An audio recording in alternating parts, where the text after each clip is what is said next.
Welcome to the program. I'm Jeff Schechtman. In the period immediately following World War II, the United States dominated the global economy. We had won the war and the economic status that went along with it. Then, over time, and initially as a result of our efforts and generosity, other economies began to grow. Japan, West Germany, Canada, Australia would all stir. But still, the world would, in the war's aftermath, acquiesce to an American-imposed system of monetary order, underpinned by gold and by the U.S. direction. But after 28 years, the children would grow up. The other economies of the world would come into their full inheritance, so much so that by the time of the Nixon administration in 1971, we had to accommodate that change. What happened next, as Nixon and his economic advisors would meet secretly at Camp David in August of 1971, set the stage for our modern era of globalization. The gold standard would be abandoned, the Bretton Woods Accords would be abrogated, and a new world economic order would be born. I think it's fair to say that it's impossible to understand the global economy today without understanding that moment. And to take us back to that moment, I'm joined by my guest, Jeffrey Garten. He's the Dean Emeritus of the Yale School of Management. He still teaches courses at the school on the global economy and was formerly the school's dean. He served as Undersecretary of Commerce for International Trade in the Clinton administration and was a manager at the Blackstone Group and Lehman Brothers. He has written for dozens of publications and authored several previous books. His most recent is 3 Days at Camp David, How a Secret Meeting in 1971 Transformed the Global Economy. It is my pleasure to welcome Jeffrey Garten back to this program. Jeffrey, thanks so much for joining us. Oh, it's a great pleasure. Well, it's great to have you here. Let's go back to that period right after the Second World War and talk a little bit about what came out of that in terms of the reshaping of the global economy in the post-war period. Well, you have to remember that the Second World War basically shattered everything that existed when it came to the rules of the game for international commerce. And so, you mentioned Bretton Woods. That was the name, really, of a town in New Hampshire, where the U.S. Gathered the Allies. The only one of which was really influential was England. And what happened is they decided to recreate, or to create from scratch, actually, a new monetary system. And, they could have done anything they wanted at that point. The U.S. could have imposed anything it wanted. But what they settled on was a system that would provide a lot of stability and a lot of predictability for international trade. And the heart of that was that the dollar would be the single international currency, and it would be linked to gold, such that for every $35, you could get 1 ounce of gold. And that became a solemn American commitment. And so if you were in Germany, or you were in Japan, or you were in England, you were anywhere, you were very happy to hold dollars and to use dollars, because in the back of your mind was that if ever the U.S. started to follow really, ill-advised policies, or if ever you had more dollars than you could possibly want, you could go to Fort Knox and you could exchange the dollars for gold. And while very few people did that, it was in the back of their mind that they could. And so the dollar was, as President Kennedy said, and as President Johnson said, time and again, the dollar was as good as gold. And that was really the heart of a system that created an enormous amount of prosperity. I mean, after all, Germany and Japan were totally decimated. And within 10 or 15 years, they came back very strong.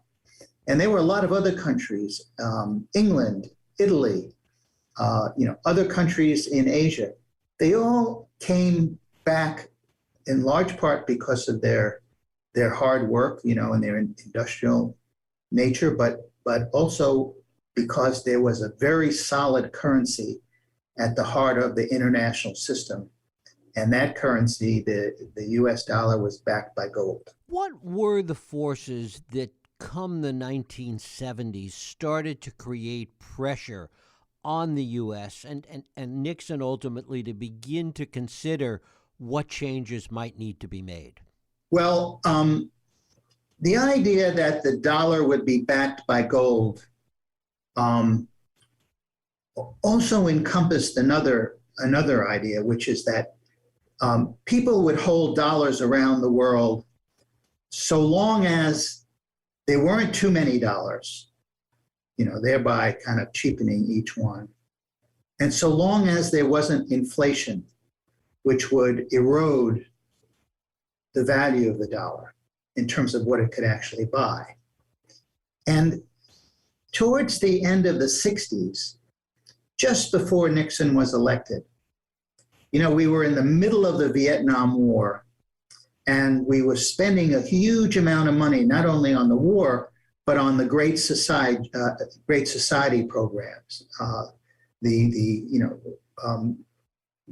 Medicare, aid to cities, massive amount of new social programs that President Johnson inaugurated. At the same time, we were bleeding money, for Vietnam. And so we started to experience inflation. And that was the number one problem when Nixon became president. They were very worried about inflation. But the second thing that was happening was that the US began to feel the pressure of competition from Europe and Japan. We had not run a trade deficit. In other words, our exports had always been larger than our imports until 1971, when we started to run deficits. And that was a signal that we were losing our competitiveness. And because our trade deficits got bigger, because we were importing so much, we were pushing out dollars. And while everybody was taking the dollars, they were getting very nervous that there were going to be too many dollars, too much supply. And so this combination of having too many dollars and worrying that each dollar would be worth less because of inflation made people, I'm really talking about governments started to think, we better get the gold while the getting is good. And that scared the life out of Nixon, because the fact is that we didn't have enough gold to back all those dollars. At the end of the Second World War, we had 160% coverage. That is, we had much more gold than there were dollars in the world. But by 1971, believe it or not, there were so many dollars abroad that the amount of gold we had was only 10%. In other words, the emperor had no clothes. And Nixon was worried, what if everybody comes to get their gold at the same time? We would appear to be bankrupt. So we had to do something very dramatic. You mentioned that there had been this long history in the post-war period of backing the dollar with gold, that Kennedy talked about it, Johnson talked about it. What were the risks that Nixon had to consider as he took this on, as this secret meeting took place, which we'll talk about? What was the potential pushback to Nixon about doing this? That's a great question. I put it this way. On the one hand, we didn't have enough gold. And so we were very worried that other countries would call our bluff. And it was an economic problem, to be sure, but it was also a real big political problem. Because remember, this was in the heart of the Cold War. And if we reneged on our commitment to exchange dollars for gold, we were afraid that our allies would begin to wonder whether we would renege on other kinds of commitments too. And so one of the risks of mucking around with the dollar-gold relationship was the cohesion of our alliances. And I just want to, we have to kind of go back in time. We want allies today, but in terms of, the real urgency of it, in 1971, we were in the middle of this nuclear standoff with the Soviets. And we were in a contest for loyalty of developing countries all over the world. So we really had what our word had to be credible. So that was one risk. The other risk of mucking around with gold was that this had been the vehicle for this massive reconstruction of Germany and Japan, and not incidentally, enormous prosperity in the US in the 50s and 60s. And it was a different kind of prosperity that we have known since, because it was middle-class prosperity. This, we did not have the income and wealth extremes then. Certainly nothing like we have now. And so all the growth was going to the middle class. And if you say, well, the dollar was at the heart of this, and then you start to think, hey, I'm going to make a major change in this dollar-gold relationship, you got to wonder what happens to the status quo, which was actually pretty good. Talk about this secret meeting. Who did Nixon gather? Who were the key players in this when he got together at Camp David 50 years ago next month? Well, Nixon had about 6 very, very impressive advisors. And the interesting thing is that a couple of them were totally unknown and then in subsequent years became, quite famous. But the leader of his team was well known at the time. It was John Connally, who had been the governor of Texas, actually 3-term governor. And Connally was a really tough character. Strangely, he didn't really care about international relations at all. He would have been very much at home in the Trump administration. He was a nationalist, and his motto was, let's screw the foreigners before they screw us. But Nixon surrounded him with people who really cared about allies, really cared about the global economy. And so there was quite a good balance. And one of those people was a guy named Paul Volcker, who nobody knew at the time. And of course, Volcker emerged years later as probably the most important economic financial figure in American history in the 70s and the 80s. And then there was a young fellow named George Shultz. He had come from the University of Chicago as a dean. Nobody knew who he was, and of course he eventually emerged as one of the great statesmen, American statesmen of the 20th century. And there were 3 or 4 others, a fellow named Pete Peterson, who became a major Wall Street figure, but at the time was a very young CEO from a company called Bell and Howell. And Nixon brought them all up to Camp David and basically said, we got a problem. We can't cash in dollars for gold, but if we say that, we run some really enormous risks. And for 3 days, they tried to hammer out what could they do, but they had to move off the mark because they didn't have the gold. And it was a very dramatic set of meetings, and they came out with a unified position. How much did Nixon understand in terms of the scope of this? How much of this was driven by Nixon himself? Well, that's another great question. I think what Nixon knew was he had kind of a big picture. He wanted to maintain our alliances at all costs. He actually thought that the global economy, as it was structured, was a great idea. It's just that the U.S. wasn't getting a fair shake. And he saw the dollar as being overvalued. That meant that our exports were becoming too expensive. And if you have a very strong dollar, overly strong dollar, you tend to suck in more imports. So he wanted to change the value of the dollar versus gold so that it would be not $35 1 ounce, which was the equation at the time. He wanted to make it more like $38, $39, $40 an ounce, which meant that each dollar would be worth less. But he didn't know how to get there. without upsetting the entire international system. And more than that, he was very concerned that American citizens would think that this was a humiliation, that we were kind of pushing down the value of the dollar. So he really needed these advisors to explain to him how could it be done. But he was a leader. I mean, he said, we're going to have to do something. And the other thing is, all those people who were around him, they actually had very different views. And it was Nixon that sort of hammered them into a coherent view, and everybody stayed on the reservation, which was quite a feat. It's interesting that Nixon's view as a globalist, as somebody that understood the world and those skills that he brought to it were invaluable in this, it seems, in so many ways, that he could see around some of the corners to the globalization that we know about today. Well, I was very surprised because when I started this book, I didn't know that much about it.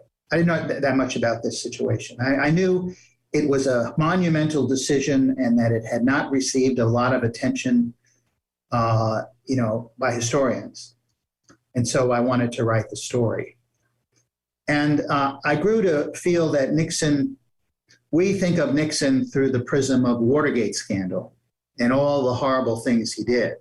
But, before Watergate, he was actually a very skillful president. I mean, we can argue, various politics, but it was Nixon who opened China. It was Nixon who started to deal with the Soviet Union in the context of what was called détente, that we were lowering the temperature, and we were beginning to discuss the first arms control agreements.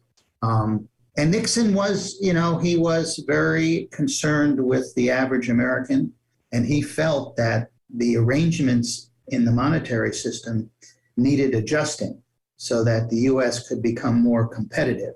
But he never once thought we have to change the entire system. He just thought the U.S. was put in a position that it couldn't compete so well because we were carrying the burdens from the Second World War, and he wanted our currency to be devalued and the Germans and the Japanese to make their currencies more expensive. It was a major adjustment, to be sure, but it wasn't saying, let's get rid of the whole system. So yeah, he did have a worldview. And that Nixon was, he came to political maturity during the Marshall Plan. And he was of that generation that basically felt we did good in World War II. We created something afterwards that was really worthwhile. And let's not throw the whole thing away, even if we have to make some adjustments inside. Talk about the architecture of this change. Who was the principal architect of it? And more specifically, this notion of how this transition would take place, how we could decouple from gold as the standard. Well, in this secret meeting, which took 3 days, and by the way, it was very secret. Everybody had instructions when they were coming up to Camp David that they couldn't even tell their family where they were going. And there was no phone service, so they embargoed all phone calls in and out. And remember, this was long before there was anything like a cell phone. So it was quite secret. And they came up with a plan, which was to say to the world, you can't have gold for dollars for a while. And what we need to do is we have to have an agreement that the dollar will be worth less, and especially the German and the Japanese currencies would be worth more. And then we can go back to some kind of gold, but we're not sure how, because we don't have enough. And maybe we'll do something else, tie these currencies to something else. But we want to fix them vis-a-vis one another. It's just that the dollar has to be devalued and made more competitive. And they proceeded. That Sunday night, Nixon made a big speech, told the whole world. Everybody was shocked. It was such a surprise, and it was such a change in what everybody had known. I mean, remember, billions and billions of dollars around the world, and everybody who was holding a dollar suddenly wondered, what is this thing worth? If it's not gold, what is it? what does it mean to have a currency that's not backed by anything? And they proceeded to negotiate with other countries about devaluing the dollar and revaluing the German and Japanese currencies. And they got an agreement in 3 months, and the dollar was devalued by about 9%. But then the oil crisis came, and oil prices started going through the roof. OPEC was formed. They embargoed the U.S., as we know. They quadrupled the price. And the whole world economy went into a tailspin. And so the fixed rates that were negotiated all fell apart. And when the smoke cleared, currencies were floating against one another. And that has been the system. I mean, that system emerged a couple of years after the secret meeting. And that's the system that we live with today. So in a way, Nixon and his guys didn't get what they originally wanted, but actually it was pretty good, the system that emerged, in the sense that at least certainly good from the U.S. standpoint, because the amazing thing is there's no gold backing for the dollar, and yet the dollar remains the central currency in the world by far. And it gives us enormous leverage in the world. And it also allows us to run deficits in the way no other major country can, because all we have to do is print dollars and people around the world still want to buy them. So we have a phenomenal advantage. Now, some people would say, yeah, it's too much of an advantage. We're running up these debts as though they don't count. That's kind of another story, but we don't have the constraints on us, and we can put sanctions on other countries. We can do a lot of things that we couldn't do if the dollar wasn't the world's central currency. Did they consider this notion that the dollar would simply float against other currencies? What they came out with was this kind of interim step. We'll get back to gold later, and the way you described it. But was that really the plan, or was that just a way to sort of present this to the world and ultimately get to this kind of floating system that we have today? Well, it's a really wonderful question, because officially we wanted to keep the currencies linked to one another once the dollar was devalued. But there were a couple of people around Nixon who felt that having currencies linked to one another was really an antiquated notion, and that they should move up and down. One of those was George Shultz. And so I think historians would say that some of the top American officials were delighted with these floating currencies, and others, and Paul Volcker would have been on the other side, felt that if you didn't fix currencies against one another, you have too much risk. And, you end up creating a global economy that looks like a big casino. And from my standpoint, they were both right. We do have a major financial casino with all kinds of risks and all kinds of banking crises, which we never had before 1971. On the other hand, we have flourishing trade, and we have a thriving business culture. And I don't know whether you could have fixed currencies, even if theoretically you wanted them, because the fortunes of various countries move up and down, and you need some kind of safety valve, and allowing the currencies to move up and down is a safety valve. It's hard to think about in today's culture, almost impossible, I think, particularly for people that are younger, but that there was this, well, certainly there were people politically that were opposed to this. There was a kind of coming together within the political class behind what Nixon was doing. Yeah, people ask me all the time, what is the big difference between 71 and now? In both cases, we have, or then they had in the beginnings of inflation, and it looks like we are too. They had trade deficits, and we are having big trade deficits. They were really concerned about American competitiveness. The concern was just starting, but we're certainly concerned about that. They were trying to corral allies to help them. We're doing the same thing. But one of the real big differences, frankly, Jeff, is that even though there was a lot of social division, I mean, after all, it was the Vietnam era, and they had their racial problems and all of that. There was a center in the U.S., a moderate center, that included Republicans and Democrats. And so Nixon being a Republican, of course, faced a Democratic House and Senate led by Democrats. There was enough moderates so that you could actually move policies. And I don't think that we're close to that today.